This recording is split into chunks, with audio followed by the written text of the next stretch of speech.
Shalom keluarga damai.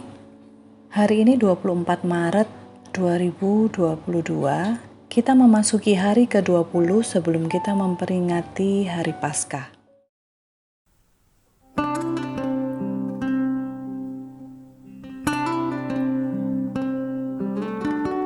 Hanya Kau Tuhan di hidupku,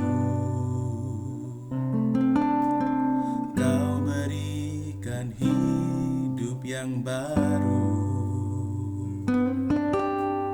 Darah-Mu menyucikan, pulihkan hatiku. Ku nyatakan Kaulah segalanya.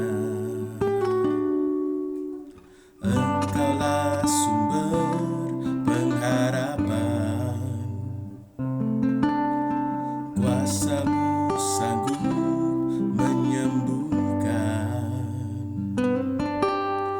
Jiwaku pun berserah hanya kepadamu, Yesus, Kaulah segalanya. Karena salib-Mu ku hidup, karena salib-Mu ku menang. Engkau yang berkuasa sanggup untuk melakukan mujizat-Mu. Karena salib-Mu ku hidup, karena salib-Mu ku menang. Engkau yang berkuasa sanggup untuk melakukan mujizat-Mu di hidupku.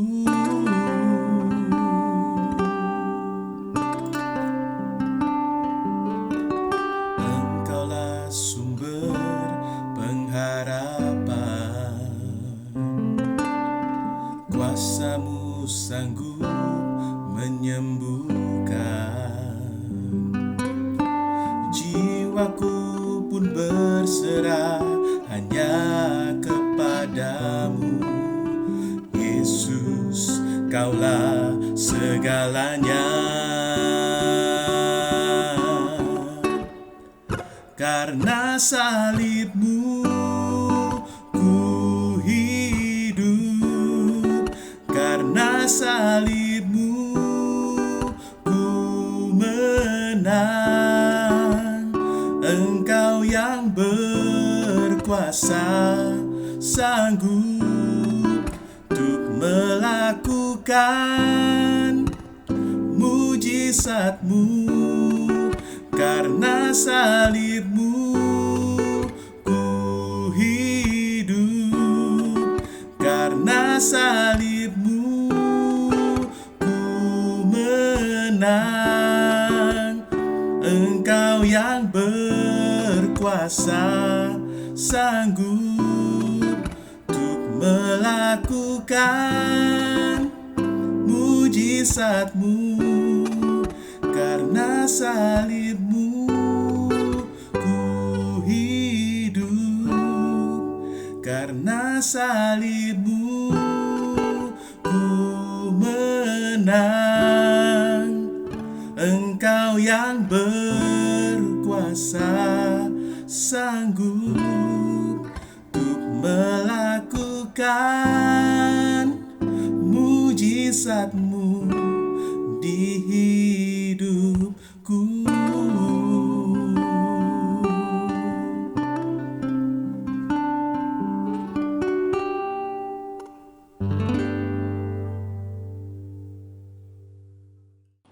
Mari kita sama-sama menyediakan waktu untuk sejenak merenungkan firman Tuhan. Mari kita berdoa. Tuhan Yesus Kristus, terima kasih atas kasih setia-Mu yang terus kami nikmati dari hari ke hari hingga saat ini. Berkatilah kami yang akan merenungkan sebagian dari firman-Mu. Kiranya Roh Kudus-Mu menolong kami untuk mengerti dan memampukan kami untuk melakukan firman-Mu dalam kehidupan kami. Dalam nama Tuhan Yesus kami berdoa. Amin. Keluarga damai, renungan firman hari ini terambil dari 2 Korintus 4 ayat 16 sampai pasal 15 ayat 5. Dengan tema, jangan tawar hati juga waktu menghadapi maut. Saya akan membacakan 3 ayat saja. Bapak Ibu dapat membaca sendiri secara lengkap. Pasal 4 ayat 16. Sebab itu kami tidak tawar hati. Tetapi meskipun manusia lahiriah kami semakin merosot, namun manusia batiniah kami dibaharui dari sehari ke sehari. Pasal 4 ayat 18. Sebab kami tidak memperhatikan yang kelihatan, melainkan yang tidak kelihatan. Karena yang kelihatan adalah sementara, sedangkan yang tidak kelihatan adalah kekal. Pasal 5 ayat 1. Karena kami tahu bahwa jika kemah tempat kediaman kami di bumi ini dibongkar, Allah telah menyediakan suatu tempat kediaman di surga bagi kita, suatu tempat kediaman yang kekal yang tidak dibuat oleh tangan manusia. Sobat Samas, menurut KBBI, definisi kata tawar adalah tidak ada rasanya, kurang asin atau kurang sedap jika tentang makanan, atau hambar. Sehingga definisi tawar hati adalah hati yang tidak ada rasanya atau hambar.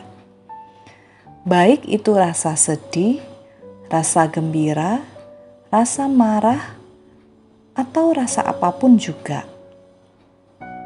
Dan hal ini, tawar hati, itu bisa disebabkan karena putus asa, karena kecewa, karena hilangnya harapan, atau karena upaya yang sudah dilakukan tidak membuahkan hasil, atau hasilnya tidak sesuai dengan impian. Itulah tawar hati. Namun di sini Paulus menegaskan bahwa Paulus dan rekan-rekan tidak tawar hati, meskipun secara tubuh jasmani mengalami kemunduran atau kemerosotan. Karena usia manusia yang terus bertambah, yaitu dari ke hari, tubuh jasmani kekuatannya akan semakin berkurang. Namun di sisi lain, Paulus mengatakan bahwa manusia batiniah kami dibaharui dari sehari ke sehari, di mana Paulus dan rekan selalu giat dalam pemberitaan Injil. Itulah yang membuat mereka selalu semangat dan tidak kenal lelah dalam menceritakan Kristus kepada semua orang. Walau tidak jarang mereka mengalami penderitaan demi penderitaan ketika pemberitaan Injil itu. Paulus mempunyai harapan bahwa semua orang mengenal Kristus. Inilah yang membuat mereka tidak tawar hati. Mereka memiliki motivasi yang benar, yaitu segalanya untuk Kristus.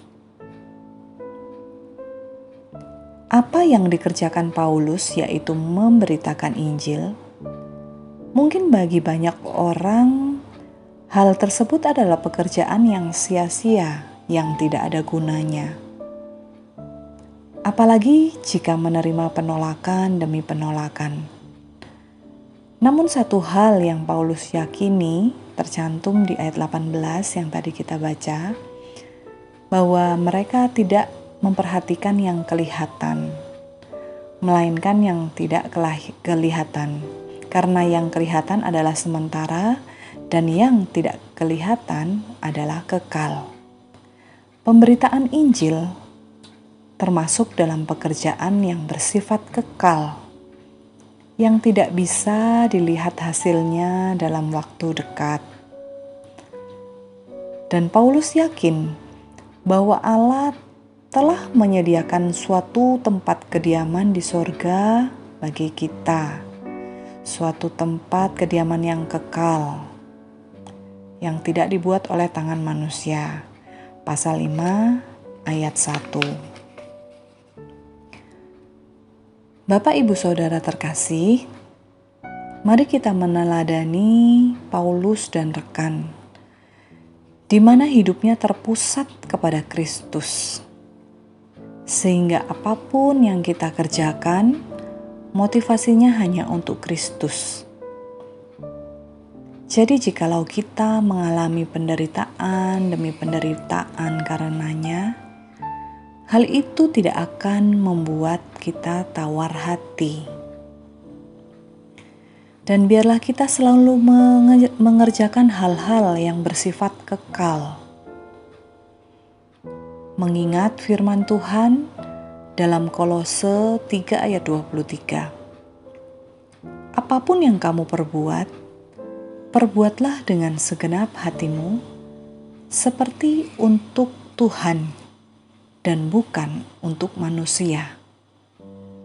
Dimanapun kita berada, baik di tempat pekerjaan, baik di gereja, baik di masyarakat, setiap perbuatan, perkataan kita, setiap perilaku kita, biarlah itu semua mencerminkan bahwa kita takut akan Tuhan dan kita bisa menjadi berkat bagi banyak orang. Amin. Mari kita berdoa. Terima kasih Tuhan untuk firman Tuhan hari ini, mengingatkan dan menguatkan kami untuk belajar meneladani sikap Paulus yang berpusat kepada Kristus.